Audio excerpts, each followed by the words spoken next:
15वें राष्ट्रपति के चुनाव के लिए आज वोटिंग होगी। एनडीए की ओर से द्रौपदी मुर्मू और विपक्ष की ओर से यशवंत सिन्हा उम्मीदवार हैं। 21 जुलाई को काउंटिंग होगी। हालांकि पार्टियों के समर्थन के हिसाब से द्रौपदी मुर्मू की जीत तय मानी जा रही है। वोटिंग सुबह 10 से शाम 5 बजे तक होगी। वहीं मध्य प्रदेश और छत्तीसगढ़ में विधायकों को मॉक ड्रिल के जरिए ट्रेनिंग दी गई।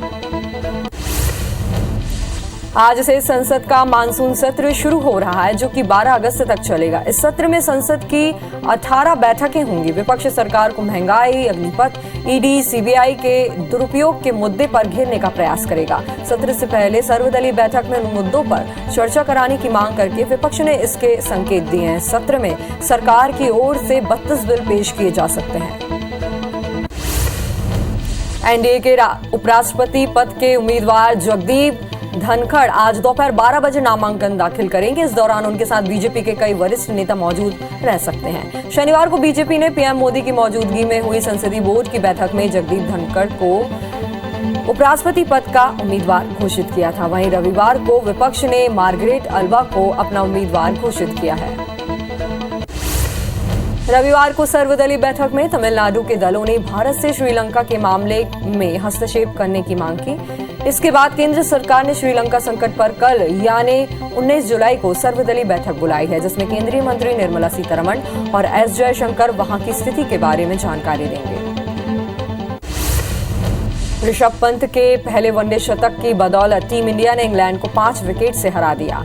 इसके साथ ही भारत ने 3 मैचों की सीरीज 2-1 से अपने नाम कर ली। भारत ने 8 साल बाद इंग्लैंड में सीरीज जीती है। इंग्लैंड ने पहले खेलकर 259 रन बनाए। हार्दिक ने 4 विकेट लिए। जवाब में भारत के 72 रन पर 4 विकेट गिर गए थे। फिर हार्दिक ने 71 और पंत ने नाबाद 125 रन बनाकर मैच पलट दिया। पीवी सिंधु ने चीन की वांग को हराकर सिंगापुर ओपन का खिताब जीत लिया है। 27 साल की सिंधु का ये साल का तीसरा खिताब है। इससे पहले वे सैयद मोदी और स्विस ओपन जीत चुकी हैं। उन्होंने सिंगापुर ओपन पहली बार जीता है। सिंधु से पहले साइना नेहवाल 2010 में और साई प्रणीत ने 2017 में यह टाइटल जीत चुके हैं। 32 साल की साइना नेहवाल टूर्नामेंट के सेमीफाइनल से बाहर हो गई थी। आज से जरूरत की कई चीजें महंगी होने वाली हैं। सरकार ने इन पर जीएसटी लगाने का फैसला किया था, जो कि अब लागू होगा। दूध के प्रोडक्ट जैसे दही, लस्सी, बटर मिल्क, आटा, दाल और चावल पर पहली बार 5% जीएसटी लगेगा। एलईडी लाइट्स, लैंप्स पर 12 की बजाय 18%, हॉस्पिटल में 5000 से ज्यादा के रूम पर 5% और होटल में 1000 से कम के रूम पर 12% की दर से जीएसटी लगेगा।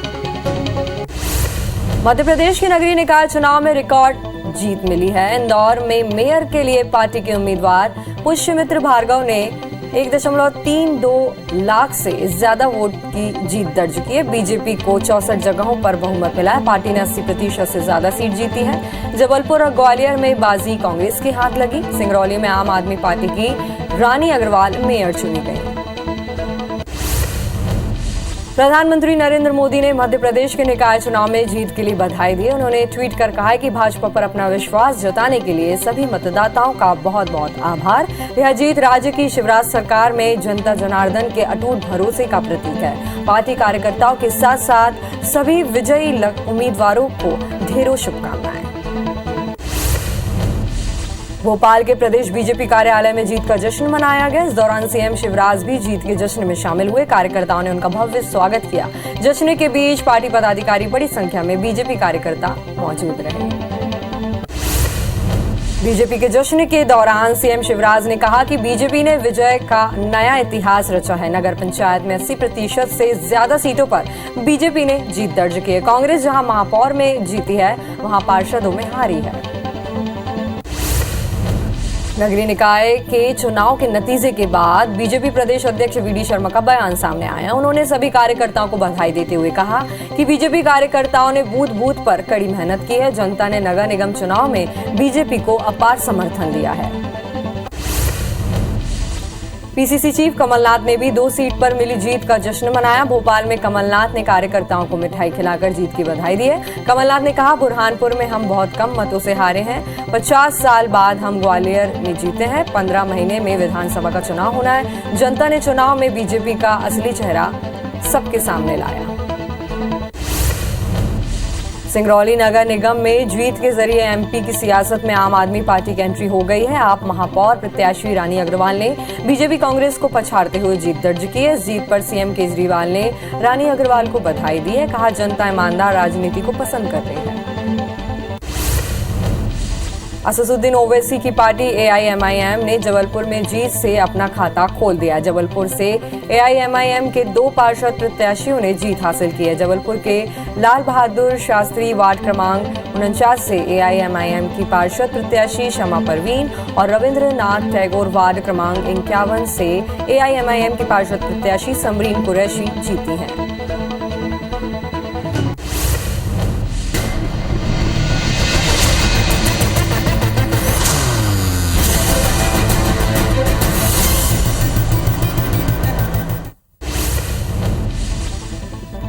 आज से संसद का मानसून सत्र शुरू हो गया, जो कि 12 अगस्त तक चलेगा। इस सत्र में संसद की 18 बैठकें होंगी। विपक्ष सरकार को महंगाई, अग्निपथ, ईडी, सीबीआई के दुरुपयोग के मुद्दे पर घेरने का प्रयास करेगा। सत्र से पहले सर्वदलीय बैठक में इन मुद्दों पर चर्चा कराने की मांग करके विपक्ष ने इसके संकेत दिए हैं। सत्र में सरकार की ओर से 32 बिल पेश किए जा सकते हैं। मानसून सत्र शुरू होने से पहले पीएम मोदी ने मीडिया को संबोधित किया। इस दौरान उन्होंने कहा कि ये सत्र बहुत महत्वपूर्ण है, क्योंकि इस समय राष्ट्रपति और उपराष्ट्रपति पद के चुनाव हो रहे हैं। उन्होंने कहा कि सदन को संवाद का सक्षम माध्यम मानते हैं। खुले मन से संवाद हो, जरूरत पड़े तो वाद विवाद हो, सबके प्रयास से ही लोकतंत्र चलता है। सदन का प्रयोग राष्ट्रहित के लिए ही करें।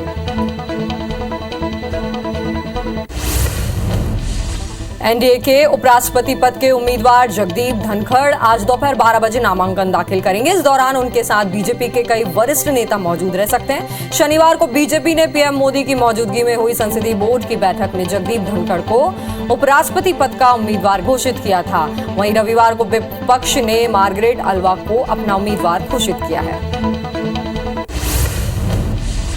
जम्मू कश्मीर के पूंछ में एक ग्रेनेड विस्फोट में सेना के कैप्टन रैंक के अधिकारी और एक जवान शहीद हो गए। वहीं 6 जवान घायल हो गए हैं। ग्रेनेड विस्फोट कैसे हुआ, इसकी जांच की जा रही है। जम्मू डिफेंस के मुताबिक कल रात पूंछ जिले के मेंढर सेक्टर में ग्रेनेड विस्फोट हुआ, जिसकी चपेट में आने से जवानों को चोटें आई है। वहीं इलाज के दौरान एक अधिकारी और एक जीसीओ ने दम तोड़ दिया।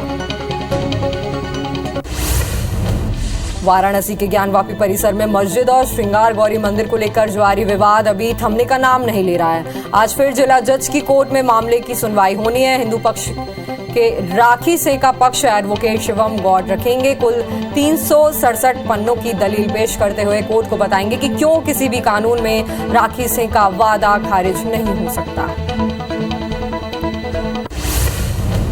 ऋषभ पंत के पहले वनडे शतक की बदौलत टीम इंडिया ने इंग्लैंड को 5 विकेट से हरा दिया। इसके साथ ही भारत ने 3 मैचों की सीरीज 2-1 से अपने नाम कर ली। भारत ने 8 साल बाद इंग्लैंड में सीरीज जीती है। इंग्लैंड ने पहले खेलकर 259 रन बनाए। हार्दिक ने 4 विकेट लिए। जवाब में भारत के 72 रन पर 4 विकेट गिर गए थे। फिर हार्दिक ने 71 और पंत ने नाबाद 125 रन बनाकर मैच पलट दिया। पीवी सिंधु ने चीन की वांग को हराकर सिंगापुर ओपन का खिताब जीत लिया। 27 साल की सिंधु का ये साल का तीसरा खिताब। इससे पहले वे सैयद मोदी और स्विस ओपन जीत चुकी हैं। उन्होंने सिंगापुर ओपन पहली बार जीता है, जिसे लेकर पीएम नरेंद्र मोदी ने उन्हें बधाई दी है। सिंधु से पहले साइना नेहवाल 2010 में और साई प्रणीत 2017 में यह टाइटल जीत चुके हैं। आज से जरूरत की कई चीजें महंगी होने वाली हैं। सरकार ने इन पर जीएसटी लगाने का फैसला किया था, जो अब लागू होगा। दूध के प्रोडक्ट जैसे दही, लस्सी, बटर मिल्क, आटा, दाल और चावल पर पहली बार 5% जीएसटी लगेगा। एलईडी लाइट्स, लैंप्स पर 12 की बजाय 18%, हॉस्पिटल में 5000 से ज्यादा के रूम पर 5% और होटल में 1000 से कम के रूम पर 12% की दर से जीएसटी लगेगा। रविवार को सर्वदलीय बैठक में तमिलनाडु के दलों ने भारत से श्रीलंका के मामले में हस्तक्षेप करने की मांग की है। इसके बाद केंद्र सरकार ने श्रीलंका संकट पर कल यानी 19 जुलाई को सर्वदलीय बैठक बुलाई है, जिसमें केंद्रीय मंत्री निर्मला सीतारमण और एस जयशंकर वहां की स्थिति के बारे में जायजा लेंगे। श्रीलंका के कार्यवाहक राष्ट्रपति रानिल विक्रमसिंघे ने देश में आपातकाल की घोषणा कर दी। उन्होंने कहा है कि देश के हालात को देखते हुए ये कदम उठाया गया। आर्थिक संकट के बीच 4 महीने में चौथी बार श्रीलंका में इमरजेंसी लगा दी गई। श्रीलंका में पहली बार राजपक्षे सरकार ने 1 अप्रैल को आपातकाल लगाया था, वहीं 5 अप्रैल को आपातकाल हटा दिया गया था। देश में कोरोना के मामले बढ़ रहे हैं। 24 घंटे के अंदर कोरोना के 16,930 से ज्यादा नए मामले सामने आए हैं। इस दौरान 16,060 से ज्यादा मरीज ठीक भी हुए हैं, वहीं 51 मरीजों की मौत भी हुई है। अब देश में कोरोना के कुल एक्टिव केस की संख्या 1,44,260 के पार पहुंच गई है। छत्तीसगढ़ में कोरोना के मामले लगातार बढ़ रहे हैं। 24 घंटे के अंदर कोरोना के 203 नए मरीज की पहचान हुई, जिसके बाद छत्तीसगढ़ में संक्रमण दर 5.39% पहुंच गया है। वहीं कोरोना से बालोद में एक संक्रमित मरीज की मौत भी हुई, जिसके बाद छत्तीसगढ़ में एक्टिव मरीजों की संख्या बढ़कर 2,740 के पार पहुंच गई है।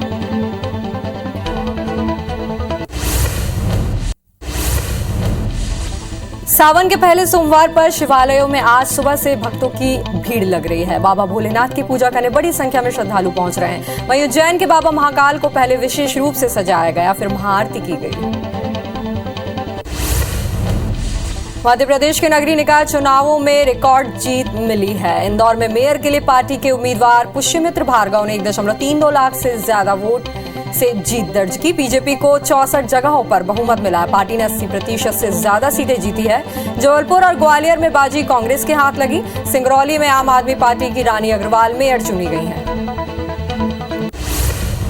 प्रधानमंत्री नरेंद्र मोदी ने मध्य प्रदेश के निकाय चुनाव में जीत के लिए बधाई दी है। उन्होंने ट्वीट पर कहा कि भाजपा पर अपना विश्वास जताने के लिए सभी मतदाताओं का बहुत बहुत आभार। यह जीत राज्य की शिवराज सरकार में जनता जनार्दन के अटूट भरोसे का प्रतीक है। पार्टी कार्यकर्ताओं के साथ साथ सभी विजयी उम्मीदवारों को ढेरों शुभकामनाएं। छत्तीसगढ़ में कांग्रेस विधायक दल की बैठक हुई, जिसमें आगामी मानसून सत्र की रणनीति और मंत्री टीएस सिंहदेव के मामले पर विस्तृत चर्चा हुई। बैठक में ज्यादातर कांग्रेस विधायकों ने टीएस सिंहदेव की ओर से पंचायत विभाग छोड़ने को लेकर विरोध किया। विधायकों ने प्रदेश प्रभारी पीएल पुनिया से इसकी शिकायत करते हुए सख्त कार्रवाई की मांग की है। बैठक को लेकर संसदीय कार्य मंत्री रविंद्र चौबे ने बताया कि सिंहदेव के पत्र से सभी कांग्रेसी विधायक आहत हैं। उनके पत्र पर प्रश्न चिन्ह खड़ा किया गया है। विधायकों ने सभी बातें पीएल पुनिया के समक्ष रख दी है। मानसून सत्र में बीजेपी के अविश्वास प्रस्ताव को लेकर उन्होंने कहा कि भाजपा के पास इसके लिए संख्या बल नहीं है, लेकिन केंद्रीय नेतृत्व के दबाव में बीजेपी ये कर रही है। मंत्री टीएस सिंहदेव के पंचायत विभाग छोड़े जाने को लेकर सीएम भूपेश बघेल का बयान सामने आया। सीएम भूपेश ने कहा, मुझे मीडिया के माध्यम से जानकारी हुई है, मुझे टीएस सिंहदेव का पत्र प्राप्त नहीं हुआ है। सिंहदेव के पत्र मिलने पर परीक्षण करेंगे। सिंहदेव को कल फोन लगाया था, बात नहीं हुई। सभी तालमेल है, आपस में बैठकर चर्चा कर सकते हैं। टीएस सिंहदेव मामले पर पीसीसी प्रभारी पीएल पुनिया का बयान भी सामने आया। पुनिया ने कहा कि पूरी जानकारी महासचिव केसी वेणुगोपाल को दी गई है। मैंने सीएम भूपेश बघेल और सिंहदेव से चर्चा की है। सिंहदेव ने पंचायत विभाग से मुक्त करने की बात कही है। सिंहदेव के पत्र मिलने के बाद कोई निर्णय होगा। टीएस सिंहदेव के फैसले पर बीजेपी हमलावर है। पूर्व मुख्यमंत्री रमन सिंह ने कहा है कि सिंहदेव की धैर्य की सीमा टूट गई। राज्य की सरकार में मंत्रियों और सीएम के बीच का तालमेल नहीं दिख रहा है। वहीं बृजमोहन ने कहा कि सिंहदेव का पंचायत और ग्रामीण विकास विभाग को छोड़ना कांग्रेस सरकार की असफलता है। जांजगीर चांपा के ठनगन गांव में व्यापारियों ने जमकर प्रदर्शन किया। व्यापारियों का कहना है कि सीसीटीवी फुटेज आने के बाद भी पुलिस आरोपी के खिलाफ कार्रवाई नहीं कर रही है। बताया जा रहा है कि गांव में एक व्यापारी के कार पर कुछ लोगों ने आग लगा दी थी, जिसका सीसीटीवी फुटेज भी सामने आया है। राजिम के चरौदा ग्राम पंचायत में मनरेगा योजना में फर्जीवाड़ा होने से आक्रोशित ग्रामीणों ने दोषियों के खिलाफ कार्रवाई की मांग की है। इसके लिए ग्रामीण जनपद पंचायत फिंगेश्वर पहुंचे और मुख्य कार्यपालन अधिकारी के नाम ज्ञापन सौंपा। दरअसल पंचायत प्रतिनिधियों और कुछ अधिकारियों ने मनरेगा की 1.5 लाख रुपए की राशि हड़प ली है। गौरेला पिंडरा मरवाई जिले में लग्जरी बसों के ज्यादा किराया वसूलने पर पुलिस ने कार्रवाई की है। पुलिस ने शिकायत के आधार पर रायपुर से प्रयागराज जा रही सिंह बस सर्विस और जगदलपुर से प्रयागराज जा रही नरेश बस सर्विस से 5-5 हजार रुपए जुर्माना वसूला है। साथ ही यात्रियों को अधिक किराया राशि भी वापस कराया और बस कंडक्टरों को निर्देशित किया।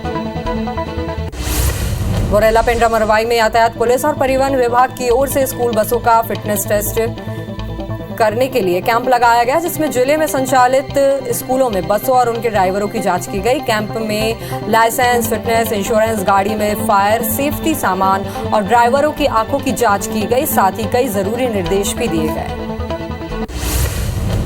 जांजगीर चांपा के बलौदा में डायरिया का प्रकोप छाया हुआ है। जिले के 7 अलग अलग वार्डों में डायरिया का प्रकोप देखने को मिल रहा है। अब तक डायरिया के 38 मरीज मिले हैं। वहीं 3 मरीजों को अस्पताल में भर्ती कराया गया है। इधर स्वास्थ्य विभाग की टीम इलाज में जुट गई है।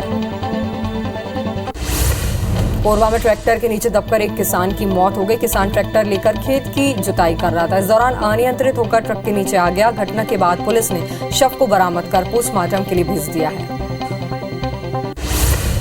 बिलासपुर की तारबहार पुलिस ने नशीली दवाओं के साथ 2 युवकों को गिरफ्तार किया है। साथ ही उनके पास से 8,400 टैबलेट, 60 प्रतिबंधित सिरप और कार जब्त की है। पुलिस के मुताबिक आरोपी बिक्री के लिए ग्राहक तलाश रहे थे, जिन पर NDPS एक्ट के तहत कार्रवाई की गई है।